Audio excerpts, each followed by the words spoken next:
We got one more guest, one more segment here for this January 15th edition of Bang the Book Radio. That is Wes Reynolds, at Wes Reynolds, the number one on Twitter, host and contributor to VSIN. Wes, how's it going today, man? Hey, Adam, how are you this afternoon? Doing very well, buddy. Appreciate your time as always, man. Thank you so much for joining me. And let's talk real quickly about the College Football National Championship game, because you did a bet cast over on VSIN, so you were following along. I'm sure you had some prop action as well. Is that the way you expected that game to go? Yes and no. No in the fact that look, I would, like many others, was on Clemson plus the points at 6. I'm not shocked, and I'm not necessarily dissatisfied, even though that bet didn't get there in terms of the result, because look, when you're looking at this, just separating your bettor hat from being a fan, you're looking for the best team to win the championship, and in any sport, and the best team did. I think on Monday night, I think LSU was proved to be the best team. This is a team that did beat 7 teams in the top 10 at the time that they played them. This is a team that ended up being in the preseason polls, that ended up beating the top 4 teams. They beat Oklahoma, they beat Clemson, they beat Georgia, they beat Alabama. So this really, to me, is an undisputed national champion. Yeah, there were a couple shaky calls, but I don't think it determined the game. The Skowski ejection was big in the second half, and the offensive pass interference may not have been the right call there. But I think you could tell at that point, in terms of the momentum of the second half, that LSU had all the momentum, and it almost seemed like you were just hanging on, and it was a matter of time before that they were going to put some distance between the two teams, and they absolutely did. Well, and I think, too, and we talk about this all the time on the show, sort of the difference between betting and handicapping. And from a handicapping standpoint, you could have obviously made a case for Clemson. I said as much on the show. I said, look, I have to take Clemson, but I wouldn't be surprised if LSU wins this game and does so comfortably, because the handicap was kind of up in the air. But from a betting standpoint, the overreaction within that line, based on a one-game sample size, was too much for a lot of us to pass up. It was 3, 4, 5 points of line value from what it would have been a few weeks prior. Right. And that's the betting side of it. In the handicapping side, yeah, the outcome isn't particularly surprising. The game could have gone either way, I think, from a handicapping standpoint. But as bettors, we took what we perceived to be line value, and it didn't get there. And if you're going to give somebody 3 to 4 points of betting line value, that a lot of people are taking Clemson in that game. And maybe if you run it back 10 times, Clemson wins 5 or 6 of them. But in that one-game sample, it was LSU, it was Joe Burrow, it was arguably the greatest single season in college football history from a quarterback. It's not surprising, but again, from a betting standpoint, Clemson probably was the side. Yeah, and it ends up being, look, we try to look and analyze these games in various different ways, in terms of fundamental handicapping, in terms of situational, in terms of statistics and analytics. But oftentimes, I guess what it comes down to something that's pretty simple. Pick the winner. Pick who you think is going to win the game, and where the spread doesn't necessarily always come into play. In fact, more often than not, it doesn't, and it didn't Monday night. All right, so we take a look here at these games on Sunday, and I think this is a perfect segue, because I had a long discussion on yesterday's show with Brian Blessing, gotten some positive feedback about that, about all the things that have gone into these two conference championship game lines. San Francisco up from -7 to 7.5, game 311, 312. The NFC Championship game first on the board by rotation order, so that's why we talk about that one first. But what stands out most to me about this one, Wes, and I'm sure you've already talked about this on your stuff over the last couple of days, is that San Francisco opened 6.5 against Minnesota, got bet to 7. This one opened 7, got bet to 7.5. Very telling, in my opinion. Yeah, and I obviously would want to lay 7 rather than 7.5. And the line on the surface for a game like this looks a little high, but maybe kind of considering it, maybe the 49ers are still a little bit underestimated in the market, as absurd as that sounds. Because when you look at that all the stuff, all the DVOA and all the team efficiency metrics, the 49ers are better than this team. And the fact that, look, you had a Packer team. The Packer team was really the only team that got off to a home team last week that got off to a good start. I guess the 49ers did too, but Minnesota went right down the field and scored on them the next drive. So every team, we obviously saw it with Kansas City, and then we obviously saw it with Baltimore, and they ended up losing. Green Bay was the only team that got off to a good start, but they were holding on for dear life at the finish. They actually got outgained by Seattle eventually in that game. And Seattle, I think, was clearly the better team in the second half, but just they got in that hole early and couldn't quite dig their way out. And then we look at the fact that we obviously have a rematch from what we saw on a Sunday night football game, I think in week 12.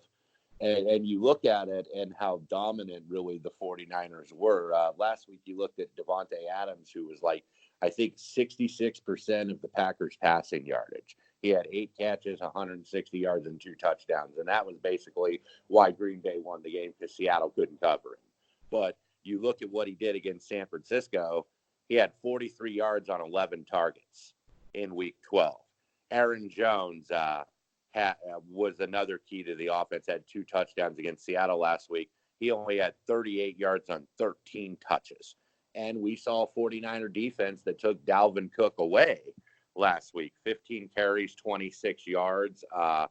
And I think when you look at what happened with the 49ers too last week, they got healthy on defense. So the bye week ended up working for them because they got Tart back in the secondary. He's their stud safety. They got Quan Alexander back, and they got Dee Ford back. And when they've had those 3 guys on the field, because those guys have kind of been a little bit in and out of the lineup this year, they're only allowing like around 12 points a game when they're really at full strength with those 3 guys who have been out. So you look at the fact that this is getting a 7.5, and I hope maybe 7 shows, because I think Green Bay, I think these are games that will end up getting at least close to 2-way action. So you may see some 7s again once this gets to 7.5. But I do almost think the 49ers are really undervalued in the market because they're new here. They're new to this territory. And I guess as is Tennessee, and we'll get to that in the second game. But, these other teams, Kansas City, Green Bay, New Orleans, Seattle, the Patriots, these teams have all been here before in these games. And the 49ers, this isn't a vintage playoff team where it's like, okay, they got to get the wild card and they got to fail.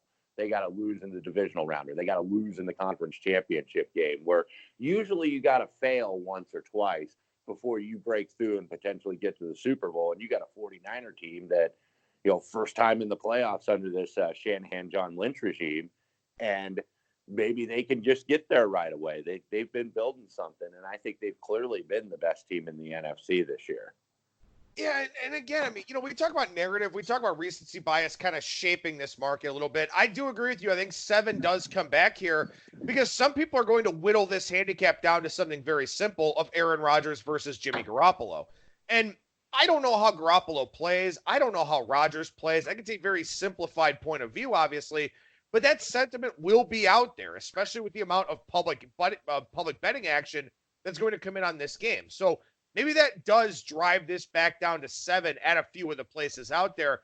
The other thing that's worth mentioning is that in that Sunday night meeting, San Francisco was -3 against Green Bay. So we have seen an adjustment, maybe relative to that data point, but keep in mind too that the prior 3 games for San Francisco before that Green Bay game failed to cover at Arizona and really could have lost that game on the road against the Cardinals. They were a 10-point favorite, won by 3.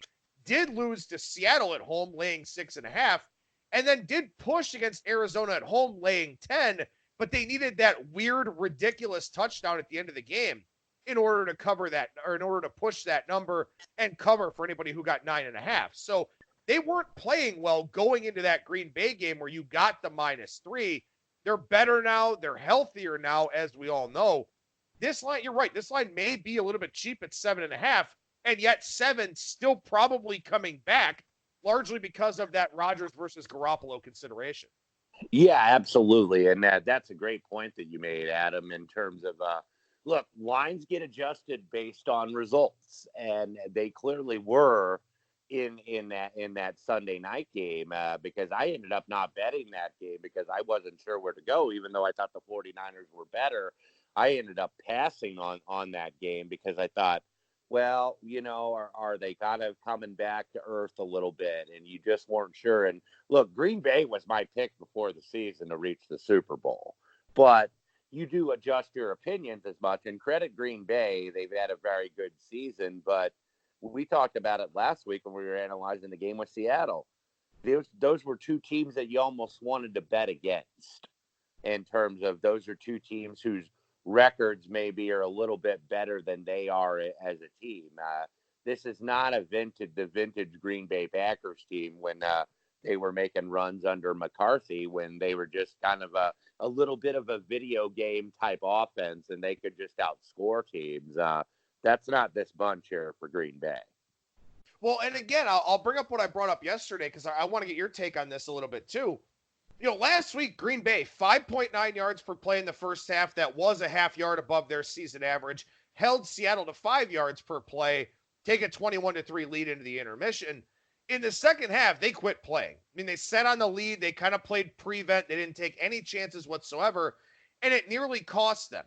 So how do we evaluate Green Bay from last week? Do we look at what was a statistically dominant performance in the first half, or do we look at the fact that they only won that game 28-23, didn't end up covering the closing number of 5.5 if that's what you had to take? Obviously, if you took 5.5, you should probably be doing something else. But how are people going to evaluate that Green Bay performance last week? Because the first half was good and they had a big lead. Do we hold the second half against them?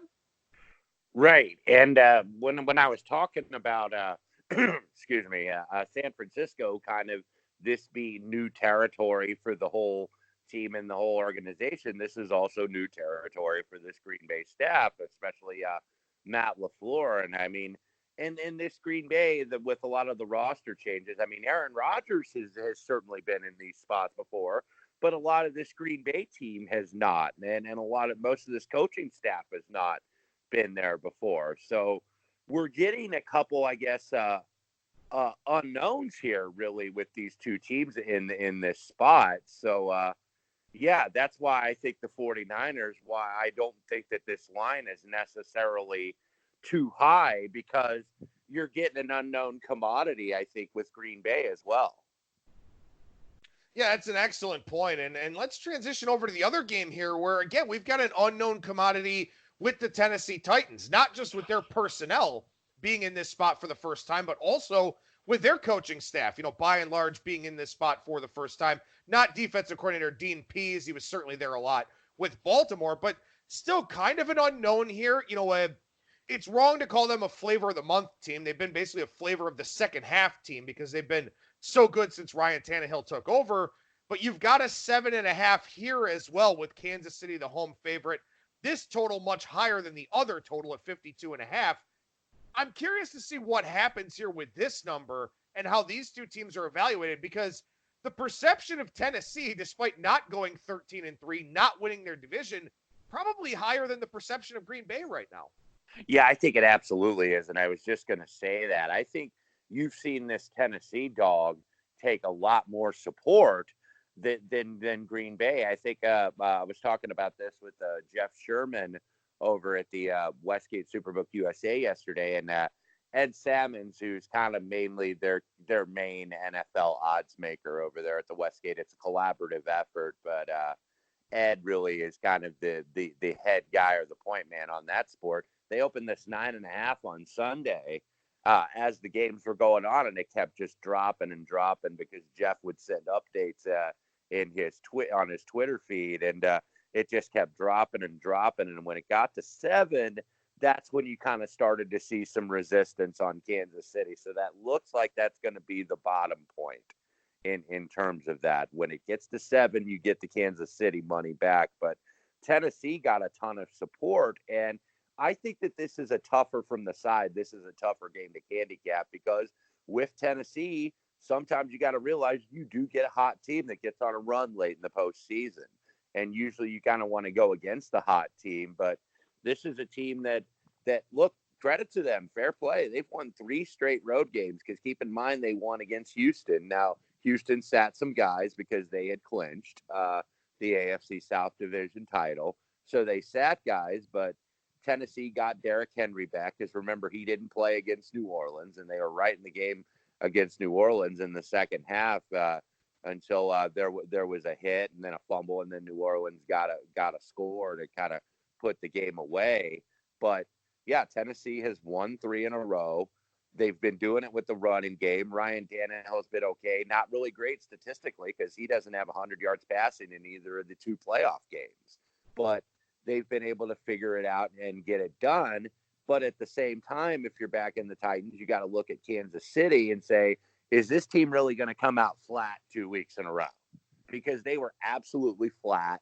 Everything went wrong. They had the blocked punt, and they got in a big hole early, and then they went on a 51-7 run to end up winning the game by 20 points and covering easily. So yet another win for Andy Reid off the bye. Probably what I'm looking at here, Adam, now that we're seeing now 53s on the total. This did go up from 51. I think when we talked about the recency bias, bettors betting what they bet last.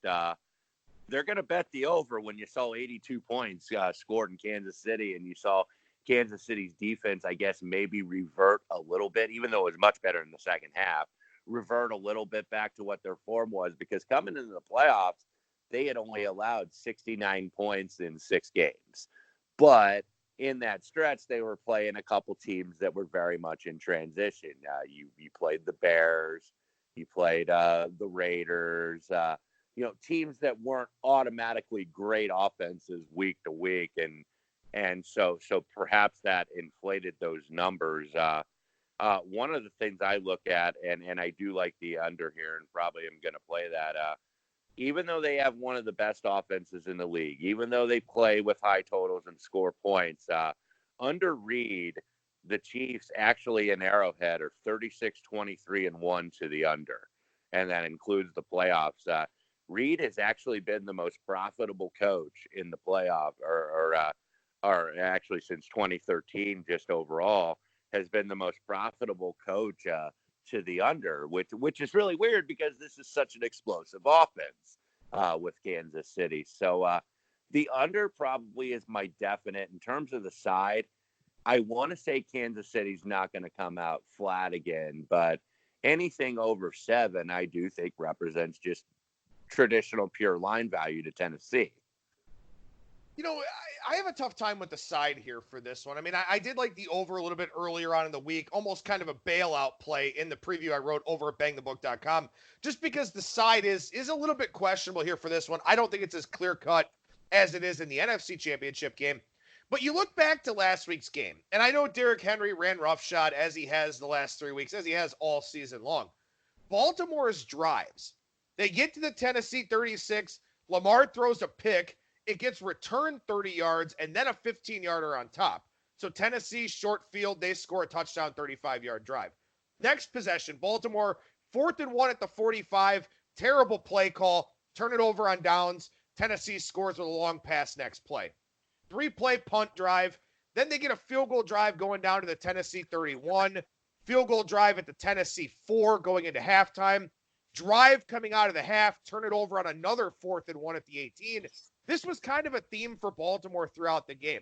They moved the football, but they bogged down on 4th down, or Lamar Jackson had some ill-timed turnovers, a turnover with a pick at the 31, the turnover at the 36, the short field turnover in his own territory. Baltimore moved the football on Tennessee. So I sort of wonder, again, from a score standpoint, it looks like a dominant performance for Tennessee. Lamar Jackson had over 500 total yards in this game. Baltimore moved it. They just screwed up when they moved it. So how is that going to be evaluated as we get deeper into the week and closer to the game here with regards to Kansas City and what they do offensively? Maybe 7.5 does hang around here from a side standpoint. Yeah, and that is a very good point that you make, because this wasn't just it looks, when you look at the score, like an ass kicking. But it really wasn't. You did have Baltimore moving the ball. They just made mistakes. And I think, look, you're going to get playoff jitters. It's that old rest versus rust theory that you have, where it's like the whole narrative and everything that you get, only one side of the story really gets told in the media when they're previewing and analyzing all of these games. It's like, oh, you get the bye week and you get healthy. Yes, that's true, but you also get rusty. We saw in the national championship game, which ended up having 67 points scored, where the winner scored 42. Those two teams were rusty early. And that's why that's usually such a more often than not a profitable prop bet. One that I make in most Super Bowls is that no score in the first 6 minutes and 30. I think it was 5:30 for the national championship game. And you didn't see LSU and Clemson score for several minutes because, look, they hadn't played in 16 days. And so sometimes that's what you get in that divisional round off a first-round bye. You get some rust, and you clearly got it for Baltimore, and it ended up putting it in a hole. But then when they kind of got it going, they really shot themselves in the foot more often than not. And really, it was 2 weeks off or 3 weeks off for Baltimore because they didn't play anybody in week 17. Right. So you kind of wonder about that. I mean, obviously, you don't want to put Lamar Jackson at risk, but maybe you treat that like a preseason game where he comes out, plays a quarter, goes through the motions, this and that, stays sharp, and then you go into that bye week in the playoffs. So maybe some second guessing there for Harbaugh. People were obviously second guessing the fourth down play calls and stuff like that. I don't have any issue really with what Harbaugh did for the most part. Again, trying to spark his team, looking at the numbers, looking at the percentages, stuff like that. But you wonder here if Kansas City is able to execute better on fourth down in some of those third down situations, in the red zone in particular, and if that's just too much for Tennessee to overcome. So should be interesting, but I agree with you again, from a betting standpoint, taking it under when a total peaks does make some sense here. And I don't know if this game goes over. I don't know if this game goes under, but if you've got under 53 in pocket, you're going to get the best of it for sure, I think. Yeah, I think so. I'm not sure if it's going to tick up maybe a little bit more, or if you have a lot of people that we kind of think alike here, where it's like, okay, maybe this is getting just a bit too high. All right, so let's talk some golf here to finish out this Wednesday edition of the show, because we've actually got two notable golf events here. The European Tour event, probably a little bit more notable and certainly an easier handicap, not having three different courses to worry about. But that's the HSBC Abu Dhabi Championship over on the European Tour side of things. Very, very good field, as you would expect here for a tournament of this magnitude. Fleetwood, the favorite. You've got a lot of North American players going over there. Patrick Cantlay, Brooks Koepka, Bryson DeChambeau. And then, of course, all the European Tour fixtures as well, like an Oosthuizen, Fitzpatrick, Shane Lowry, stuff like that. How'd you handicap this one over in Abu Dhabi, Wes? Yeah, with Abu Dhabi, I went a little bit down from the favorites, but I didn't necessarily take some bombs here like I did in the other event. You look at the top of the leaderboard, and Koepka is not even the favorite because there's question about the fitness, even for the world number one. He certainly has experience because he really cut his teeth on the European Tour, but I still think that's a risky proposition to bet him at such a short price because you don't know that if he's going to be ready. He has not played since October, so that's the old rest versus rust that I like to talk about. Pat Cantlay and Bryson DeChambeau, kind of new to playing in the Middle East, so I thought, and then Tommy Fleetwood, considering that he's won 2 of the last 3 years, and Lowry won last year, so you're not going to get bargains on those guys because they have pedigree, but I went with some guys that I think have played well in the Middle East in the past, and then some guys that I think their games are starting to peak. The guys I played Thomas Pieters at 25-1. I think he's in very good form. Like the way he ended the year. Keep in mind too, we're starting this European Tour season. And that's one of the reasons why Victor Hovland is playing over, who hasn't won yet on the PGA Tour, but it's a matter of time why he's playing over here, because you have to play so many events on the European Tour to be able to qualify for Ryder Cup selection. So that's why you're really seeing that. And this is such a big year. So you got these guys wanting to get off to a huge start. Peter's a guy that just missed the team last time. Certainly is going to want to show his medal and return to the Ryder Cup team for Whistling Straits. So I have him, Sergio Garcia. I got him at 30, missed some of the 40s, but a guy that plays really well, that's won in Dubai, that's won in Qatar. So he's a guy that could go well. Martin Keimer is really the form guy because he's won the most of these events. This is a tournament's only been around maybe a little over 15 years. Martin Keimer's won 3 times and actually probably should have won 4 because back in 2015, he actually had a 10-shot lead that he blew. And that's when Gary Stahl beat him and Rory McIlroy by a shot. So Martin Keimer makes sense. Danny Willett makes sense. A guy that has won in Dubai, won the DP World Tour Championship a couple years ago. He's really kind of become a big game hunter where he's a little inconsistent, but he shows up in some of the big events on the European Tour. Thomas Detry, this is a guy that's kind of going to be like my Jorge Campillo from last year, where you bet him until he wins because he's getting a ton of top 5. He's knocking on the door. And the young Belgian, I think, is going to win 50-1. And then I took a couple 100-1 shots. Andy Sullivan and Adri Arnos. Sullivan was second in ball striking last week in South Africa. So those were more speculative plays on that side. All right, so we come back over stateside here, an event over in California. The California Swing, very kind to very select group of guys out there. I'm sure Brandt Snedeker will play well here in one of these events coming up. He's actually not in this one here this weekend, but this is the American Express, formerly the Bob Hope Classic, the Desert Classic, CareerBuilder Challenge. This thing's changed names a ton, but now it's called the American Express. Ricky Fowler, 11-1, Sung Jae Im, 13, Finau, Casey, Benny On, Billy Horschel, some of the guys next up there on the board. This is a really difficult handicap because you've got 3 different courses in play, 54-hole cut, bunch of celebrities wandering around, a lot of distractions. Tough handicap to be sure.